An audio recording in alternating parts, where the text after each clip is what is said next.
C'était un matin lumineux dans une petite ville rurale, où une route de campagne serpentait entre des champs dorés et des chênes centenaires. Les oiseaux chantaient doucement, leurs trilles se mêlant au murmure du vent.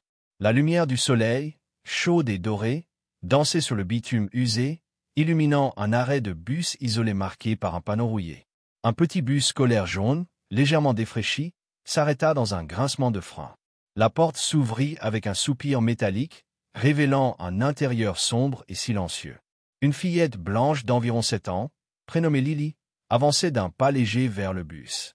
Ses cheveux blonds, soigneusement attachés en une queue de cheval ornée d'un ruban bleu, brillaient sous le soleil. Son uniforme scolaire bleu marine, impeccablement repassé, contrastait avec son sac à dos bleu orné d'un porte-clés en forme de licorne qui rebondissait joyeusement. Son sourire éclatant trahissait une innocence pure, inconsciente du danger qui rôdait. Elle fredonnait une comptine, ses pas dansant presque sur le gravier. À l'intérieur du bus, un homme était assis au volant.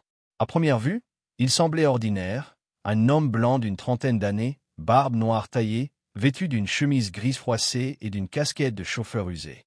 Ses mains reposaient sur le volant, mais ses articulations étaient blanches, comme s'il serrait trop fort.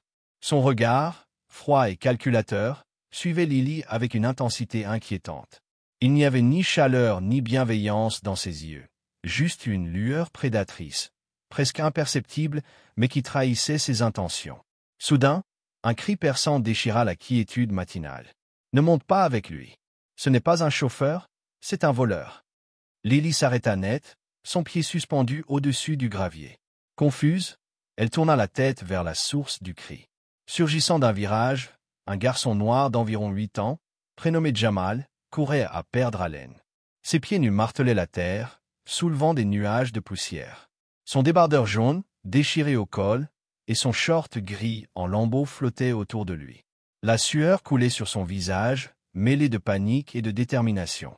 Ses yeux, grands et hantés, étaient fixés sur Lily. Il courait non pas pour sa vie, mais pour la sienne. « Ne monte pas dans ce bus, hurla-t-il, sa voix brisée par l'effort. Il est dangereux. Écoute-moi. » À l'intérieur du bus, l'homme, qui se faisait appeler Monsieur Harris, jeta un coup d'œil dans le rétroviseur. Ses lèvres se pincèrent, et une ombre passa sur son visage.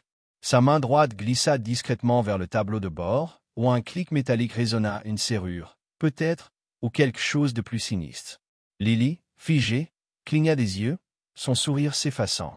Le garçon continuait de courir, ses bras s'agitant frénétiquement. « Arrête, s'il te plaît. Il n'est pas celui qu'il prétend être. » Il n'y avait aucun adulte à proximité. Pas de professeur, pas de parents, pas même un passant. Juste une fillette conditionnée à faire confiance au bus scolaire jaune, symbole de sécurité, et un homme dont le regard devenait de plus en plus menaçant. « Attends !» murmura Lily, son pied hésitant au-dessus de la première marche du bus. Sa voix tremblait légèrement, son instinct commençant à la tirailler. Jamal était presque là, à quelques mètres à peine. Ses poumons brûlaient, mais il ne ralentit pas. Ses yeux croisèrent ceux de Lily, implorant. « Ne pars pas avec lui. Tu ne sais pas ce qu'il pourrait te faire. » « Et, petit, calme-toi, » tonna l'homme depuis le bus, se penchant par la portière ouverte. Sa voix était mielleuse, mais ses yeux lançaient des éclairs. « Tu fais peur à la petite. Tout va bien, d'accord ?» Il esquissa un sourire, mais il était trop large, trop artificiel, comme un masque mal ajusté. Lily recula d'un pas, son sac à dos glissant légèrement sur son épaule. « Allez, ma petite, monte, » insista l'homme, son ton devenant plus pressant. « On va être en retard pour l'école. » Il tapota le volant, un geste qui se voulait rassurant mais qui semblait étrangement mécanique. Jamal, à bout de souffle, attrapa la main de Lily. Ses doigts étaient moites, tremblants. « S'il te plaît, ne monte pas. Il m'a emmené, une fois. J'ai réussi à m'échapper, mais les autres. » Sa voix se brisa, et il baissa les yeux, comme si le souvenir était trop lourd. « Les autres n'ont pas eu ma chance. » Les yeux de Lily s'écarquillèrent, et elle serra la main de Jamal. L'homme se leva de son siège, sa silhouette imposante remplissant l'entrée du bus. Sa main glissa derrière le dossier du conducteur, frôlant un sac de sport entrouvert. À l'intérieur, quelque chose de métallique scintilla sous la lumière, une paire de menottes, peut-être, ou pire. Jamal remarqua le mouvement et se raidit. Un silence oppressant s'installa, seulement brisé par le ronronnement du moteur. Les oiseaux s'étaient tus, comme si la nature elle-même retenait son souffle. « Je te préviens, gamin, recule », gronda l'homme, sa voix désormais froide comme l'acier. « Non » cria Jamal, sa voix résonnant avec une force inattendue. « Elle n'est pas à toi. » Son cri fit s'envoler une nuée d'oiseaux dans les arbres, leurs ailes battant frénétiquement. La main de Lily trembla dans celle de Jamal. Elle le regarda, les larmes perlant au coin de ses yeux. « C'est vrai » murmura-t-elle, sa voix à peine audible. « Oui » répondit Jamal, les joues humides. « Fais-moi confiance. Je l'ai vu, il y a des mois. Il se faisait passer pour un concierge. Il donnait des bonbons aux enfants, près du parc. Je l'ai suivi, une fois. Il m'a enfermé dans un hangar, il m'a dit que j'étais un déchet inutile. Il déglutit, sa voix tremblante. J'ai réussi à m'enfuir quand il s'est endormi, mais personne ne m'a cru. Soudain, une voix ferme retentit depuis les arbres. « Hé, que se passe-t-il ici ?» Une femme d'une cinquantaine d'années, Madame Carter, une retraitée du quartier connue pour ses promenades matinales, émergea des buissons. Ses lunettes glissèrent sur son nez alors qu'elle levait son téléphone, la caméra déjà en train de filmer. Ses yeux perçants analysaient la scène, passant de l'homme menaçant à la fillette effrayée et au garçon essoufflé. L'homme se figea, son masque de calme vacillant. Il regarda Jamal, puis Lily, puis Madame Carter. Lentement, il remonta dans le bus, mais ses mouvements étaient raides, comme s'il luttait pour garder le contrôle. Le moteur continuait de tourner, et une tension palpable flottait dans l'air. Lily, toujours près des marches, serrait la main de Jamal si fort que ses jointures blanchissaient. « S'il te plaît » murmura Jamal, sa voix douce mais urgente. « Il n'est pas ce qu'il semble. » Madame Carter avança d'un pas, son téléphone toujours levé. « J'ai appelé la police » lança-t-elle d'une voix ferme. « Ils seront là d'une minute à l'autre. » L'homme se retourna brusquement, ses yeux lançant des éclairs. « Ce n'est pas nécessaire, » dit-il, tentant de reprendre son ton mielleux. « Ce gamin fait des histoires. Il invente des choses. » Mais Lily recula encore, son regard passant de l'homme à Jamal. « Je ne veux pas prendre le bus aujourd'hui, » dit-elle doucement, sa voix tremblante mais déterminée.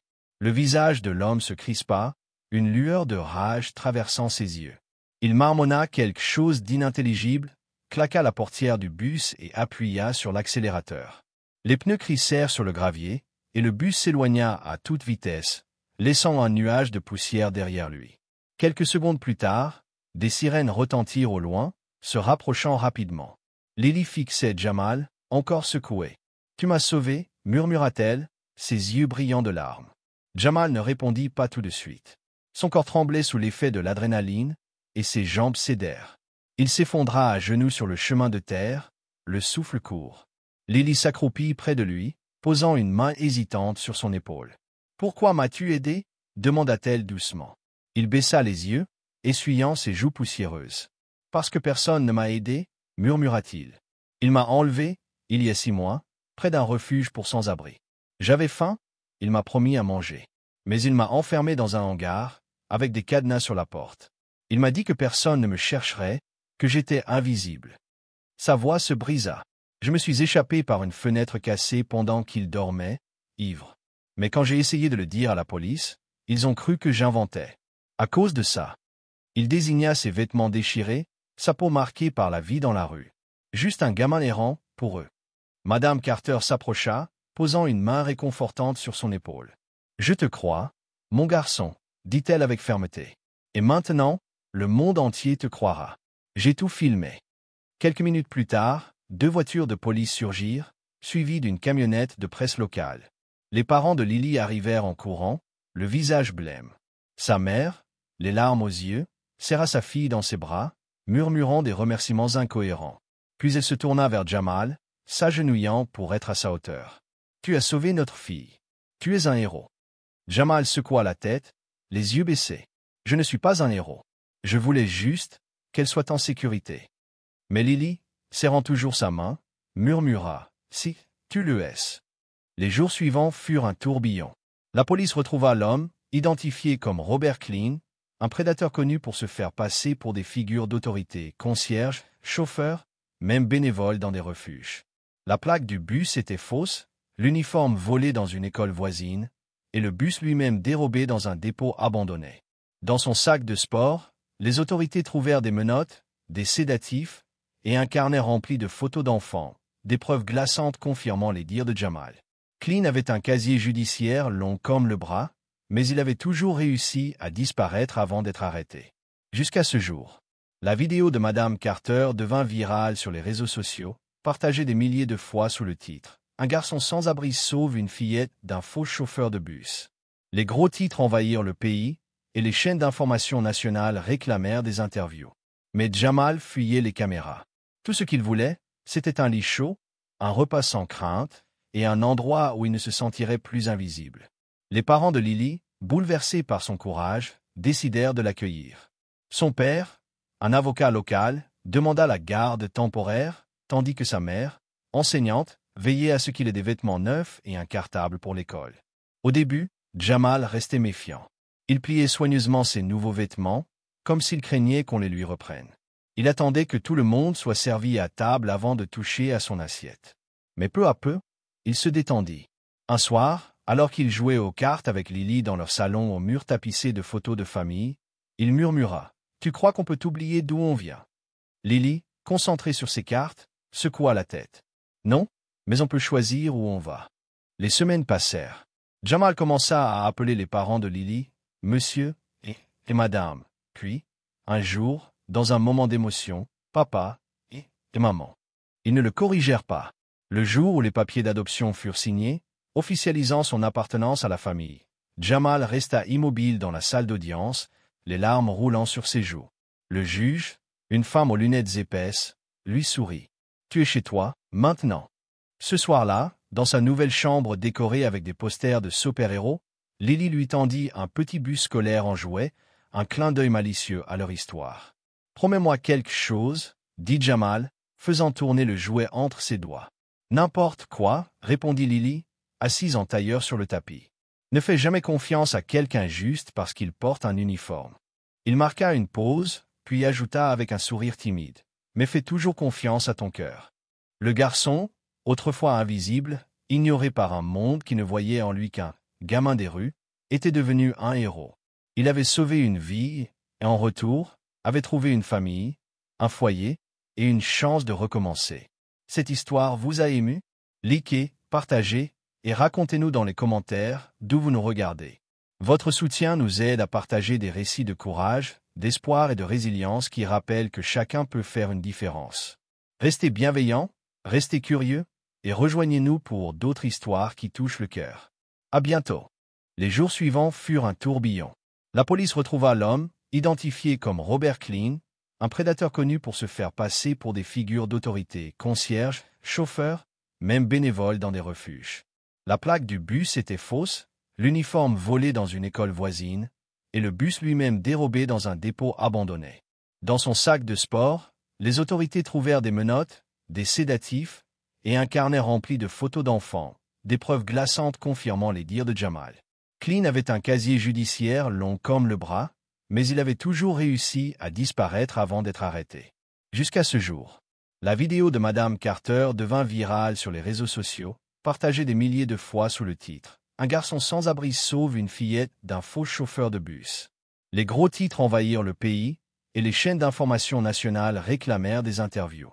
Mais Jamal fuyait les caméras. Tout ce qu'il voulait, c'était un lit chaud, un repas sans crainte, et un endroit où il ne se sentirait plus invisible. Les parents de Lily, bouleversés par son courage, décidèrent de l'accueillir.